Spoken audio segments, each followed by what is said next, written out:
So, letting the dog in.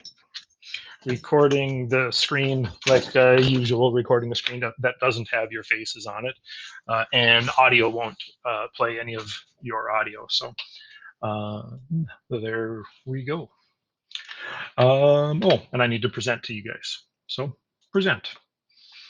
A window, not that window, not that window, this window, share. All right. I think we're set. So hopefully my classroom, my Google Classroom page is coming up. Yeah, looks like. Excuse me. So 30-minute class. It takes a while. Once I record these things, it takes a little while for the recording to process and be saved.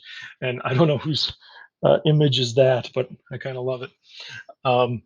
So it takes a little while for the recording to be processed and then saved and then upload to YouTube, and then I share it. So whatever I record here, it'll take me until maybe 12:30 or so to get this posted. Reminder, Black History Month stuff is available if you want to double check and see what we've had before. That stuff is all linked there, and that's just kind of always there. I'm going to go to a slightly more format-friendly deal. And I kind of like this view better. So as we go through then the stuff that we're doing, we have some slides on some new material, a little bit of review, and then just a little bit of new stuff, kind of trying to get us rolling into today. So the review stuff, we're going to review force and electrostatic force and the distance between charges. And then we'll start on some things with polarization. We've done a little bit with polarization, but I want us to see, I want to make sure we have some of that stuff down. So the assignments include a Google form on the force and distance stuff for electrostatic charges. And then there's a video available to watch on polarization, and there's a physics classroom thing on polarization. So there we are.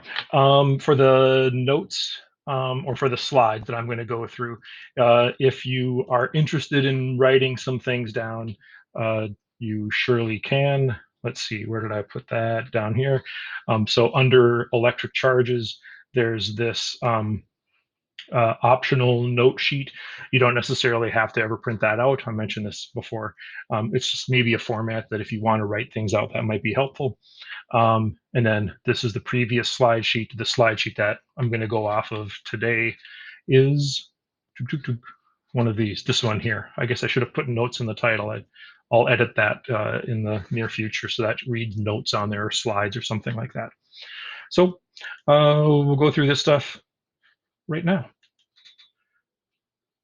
Share. Oh, I didn't want to share. I wanted to like start. What am I doing?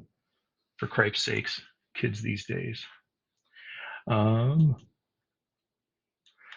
I'll do that presenter view that allows you to ask questions anonymously if you've got them. So it'll take me a second or two to get that thing rolling. But if you would, on there. So if you would like to ask a question anonymously, you sure can. I just put the link there in our stream, or not our stream, pardon me. I put the link there in the Google Meeting chat line. Okay, hide that. So like I said, a review of some stuff with electric charges and forces, and then we'll get to some things on polarization.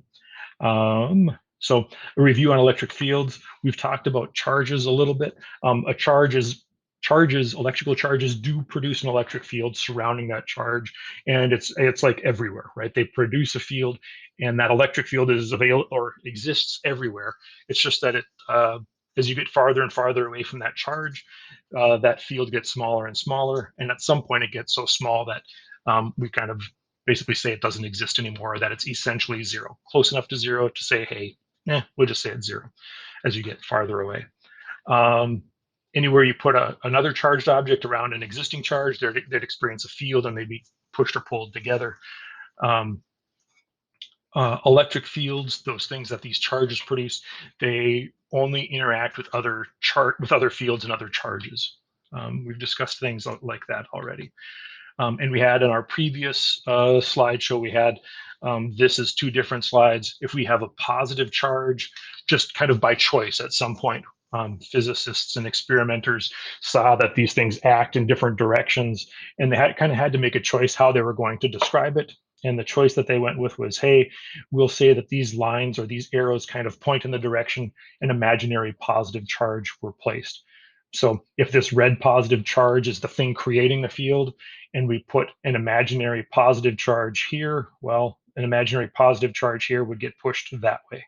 So then when we look at a negative charge here, again, the imaginary test charge, imaginary small, tiny little positive charge, if this is a negative charge, if we put an imaginary positive charge here, it would get pulled that way in the direction of the arrow.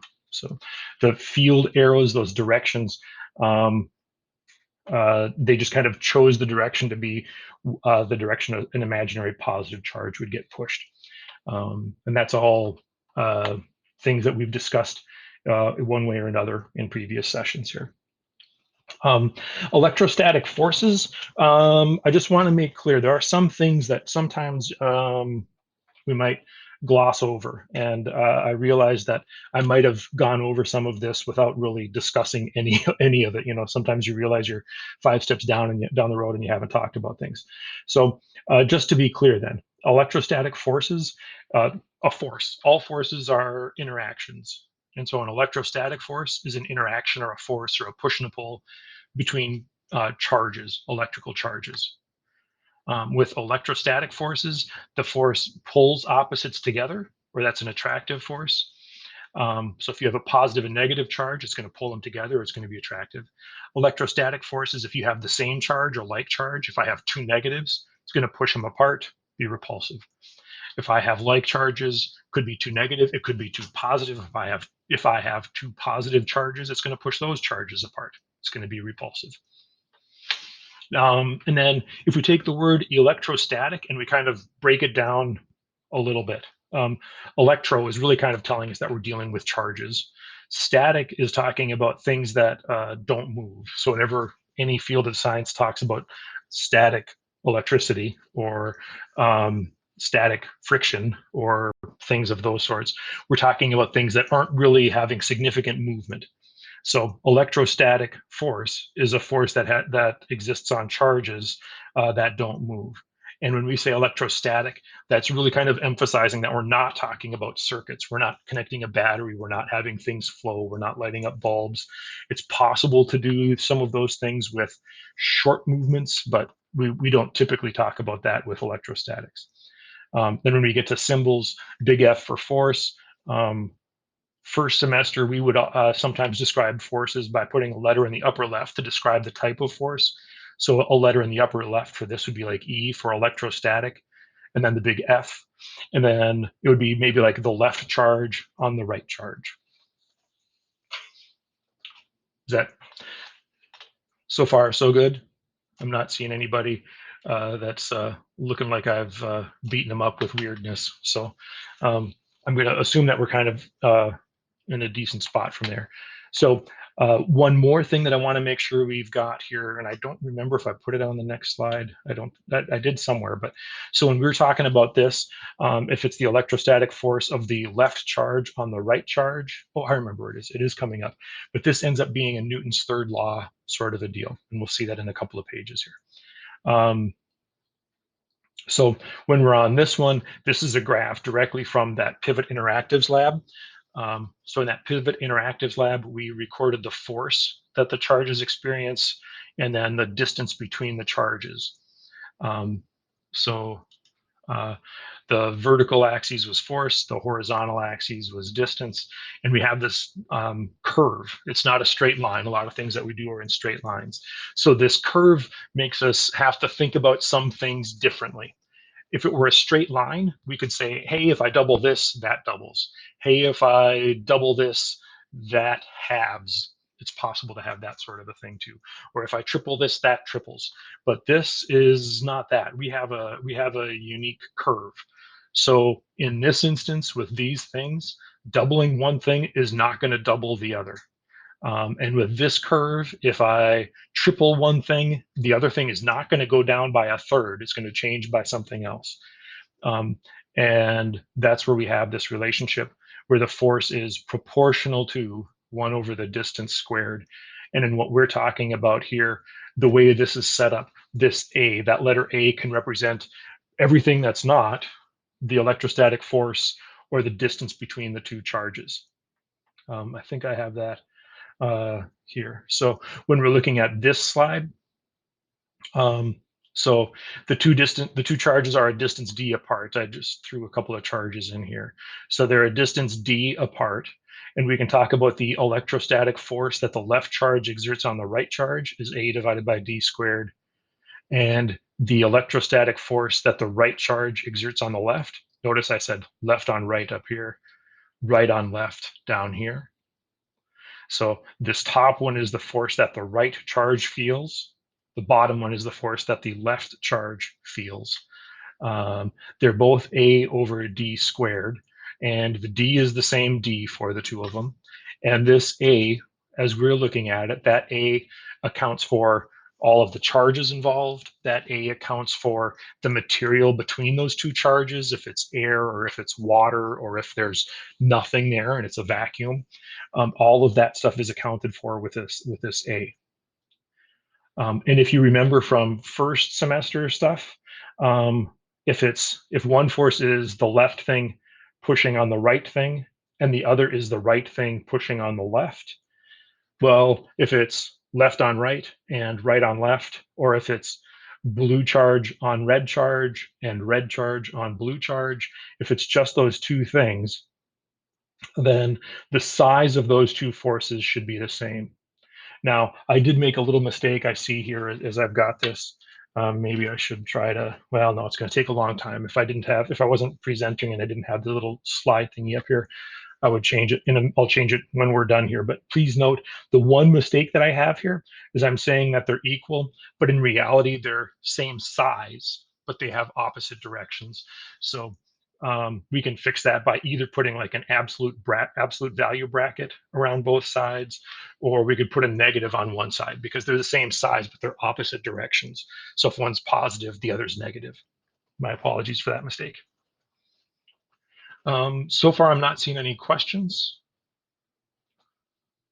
So I'm going to keep on rolling, going kind of fast. We have a fair bit of stuff to go through.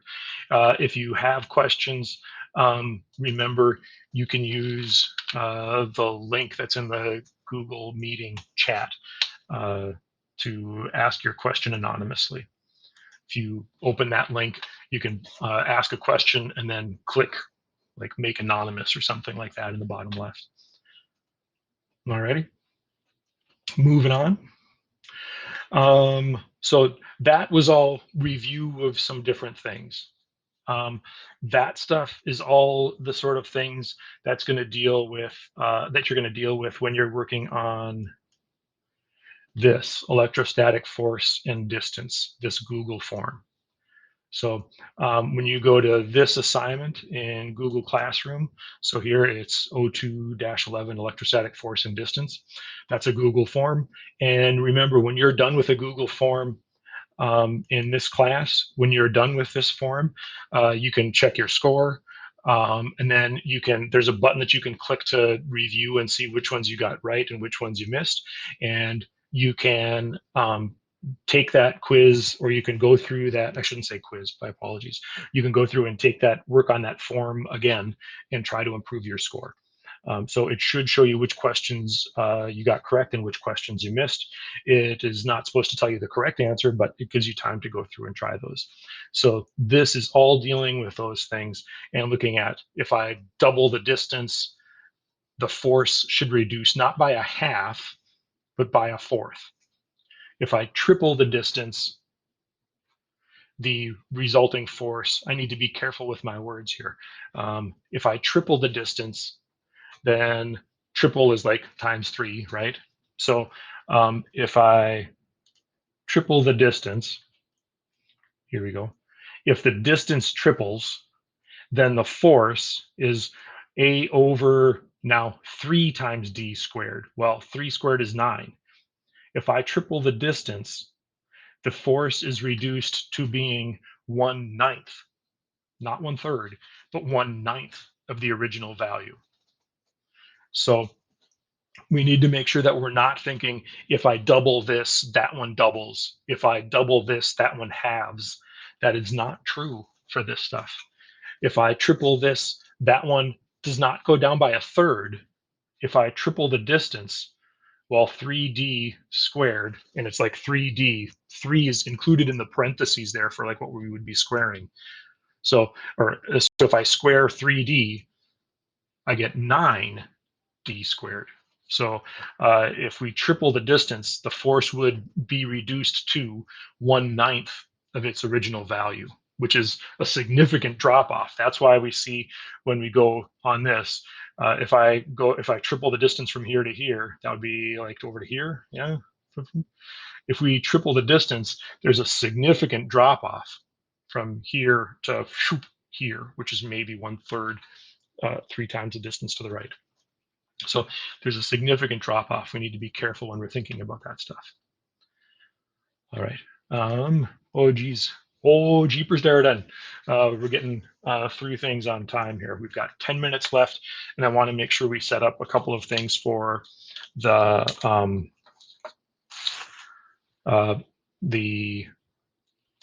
physics classroom deal. So electrostatic forces and charging, we've talked about some of this also. If we have a conductor, a chunk of metal, like a pop can, yeah, all of the protons are kind of stuck in the center of an atom. The protons don't move. The electrons are on the outside of the atoms, and with metals and with conductors, the electrons in the outside, some of them, not all, but some, can move. So the electrons on the outside, some of those can move, and they'll change from one atom to another to another. And that's what makes metals good conductors. That's why the wires in our house are made out of metals, because those electrons are free to move. The positive charges, the protons, though, those are pretty much locked in space. All right. So this is where I'm going to try this. So pop can polarization. So let's see. You see the pop can there, yeah? So just sitting there. And the pop can initially neutral. Sit. Pop can neutral. This thing neutral.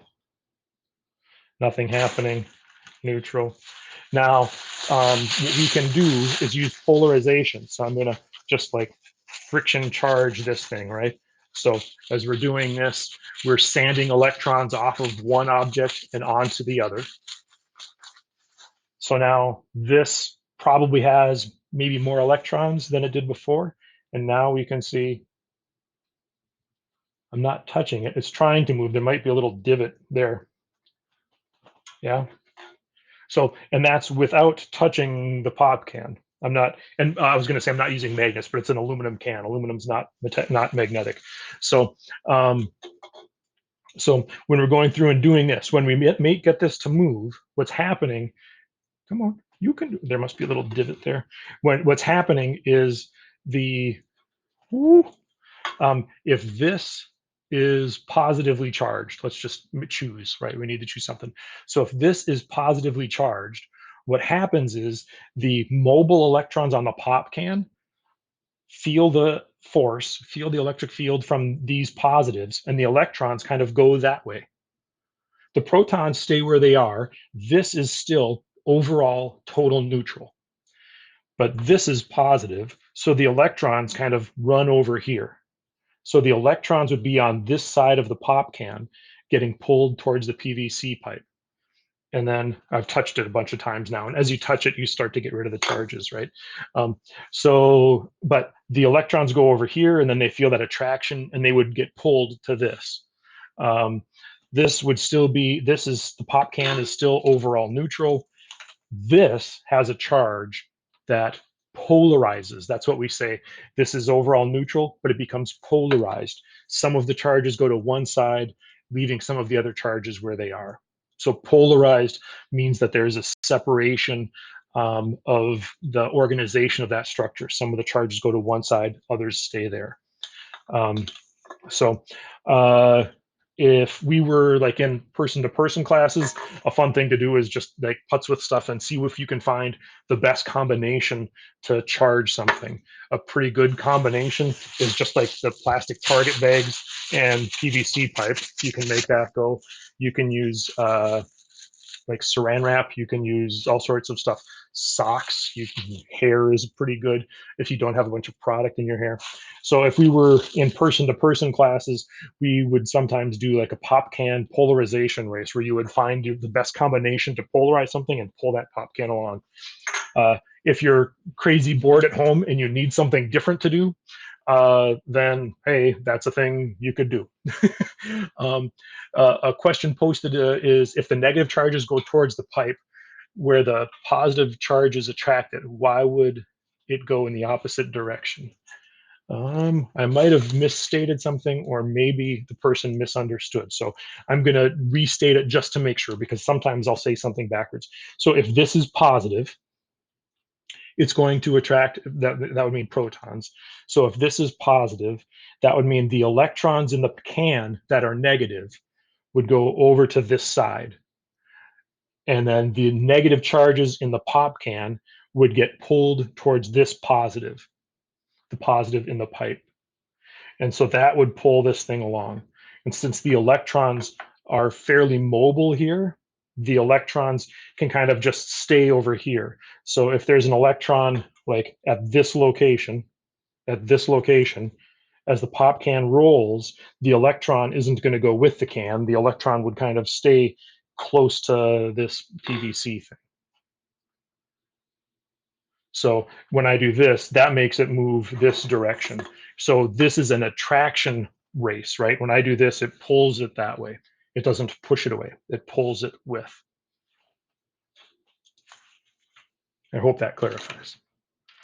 Um, all right. So I think that's everything for the slides. Y'all. Escape. Then let's see. Any big questions or concerns or things that we're wondering about there? Oh, I closed down the slideshow, so that thing went away. So the anonymous thing is gone since I uh, ended the slideshow. Okay, so I'm not seeing any big questions, and everybody seems to either be showing me the top of their head or to be okay. Um, so we've addressed the slideshow. We've kind of started discussing the polarization stuff. The physics classroom is a thing that we should maybe discuss. So there have been a few folks that have had trouble signing in or trouble making sure that they know where to go for physics classroom stuff. I tried to share. I'm sharing this screen with you. I've created a different account that also allows me to, like, I'm just going to stop presenting that screen, and I'm going to start presenting a different screen that has, like, I made a student account for the physics classroom just with a generic email. So I'm going to try to show you how to make sure you're able to sign into Physics Classroom. Some of us, many of us are having no trouble at all signing into to Physics Classroom. Some folks are having no problems at all. There are a few folks that are struggling. So when you go to Physics Classroom, if you click on My Account, once you're signed into Physics Classroom, you should be able to go down here and you should see tasks and courses. If you don't see this, then you would probably see like a spot to sign in. And well, then you'd have to sign in. You should not have to create a new account. Um, you're welcome and hi. You should not have to create a new account, but you should be able to just sign in. And once you signed in and you click on My Account, then you should be able to see tasks and courses. And once I click on tasks and courses, That shows the different assignments I have for class. I made this just for my ability to demonstrate and make sure things were working okay. So I haven't done these. So when I go here, you see, yikes, Mr. Teacher Man has items overdue and another item that's due soon. But when I go here, this includes information. Hey, for the first assignment, watch this video, stop the video at the 5:32 mark, and then, hey, do the master levels required. Apprentice level would be good practice. Wizard level is optional. And I realized after I made this, the physics classroom changed how they're labeling things. They're not using apprentice and master and wizard for everything anymore. So my apologies. Today's assignment, this video is on polarization. And then the separation of charges section is required for 4 points. If you would like to do the particle flow section, that's optional for an extra 1 point. And start this task. Click here. You guys can see the screen okay, right? Just making sure I'm not, okay. This is not going to show up in the video, I don't think, because that video is set to record something else, and changing that at this point is awkward. So I want to make sure we do one example of this really quickly, because there are some things that might not be obvious. So I'm pulling this up widescreen so we see the whole thing. Wait for it. Student Luli, start. And the separation of charge is required. Particle flow will get you 1 extra point if you'd like. I'm going to do separation of charge. So a neutral aluminum pie plate, that's this thing up on top.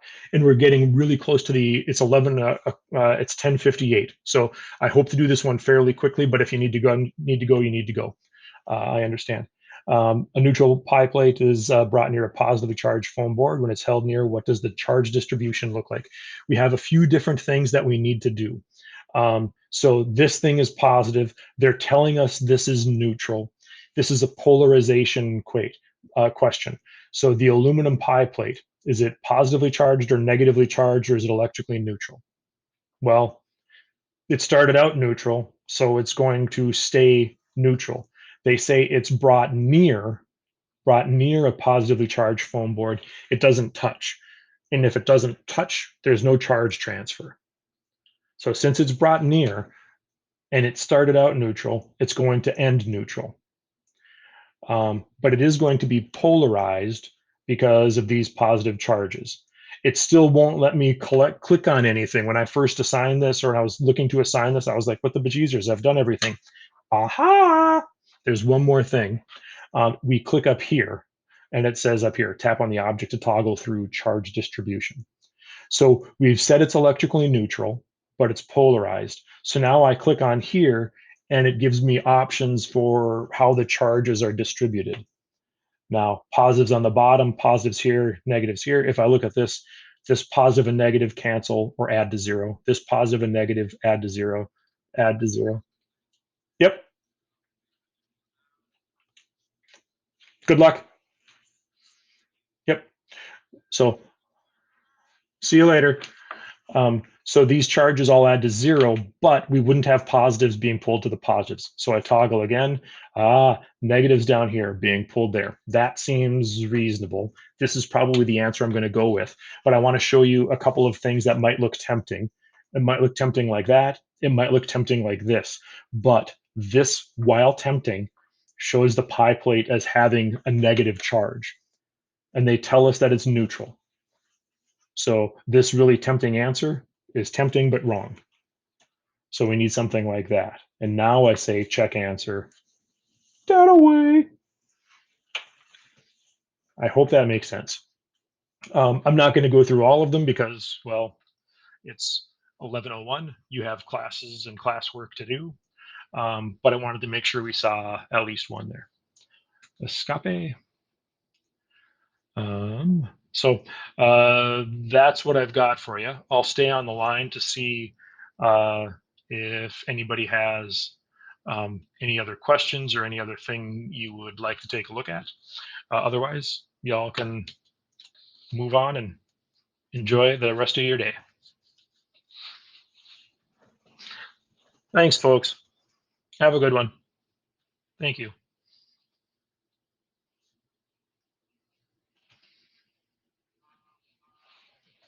Yes, sir.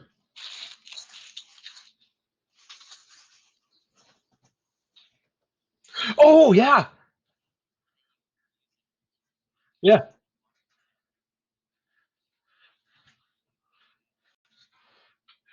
Yeah, that's a fun one. Yeah, we do that.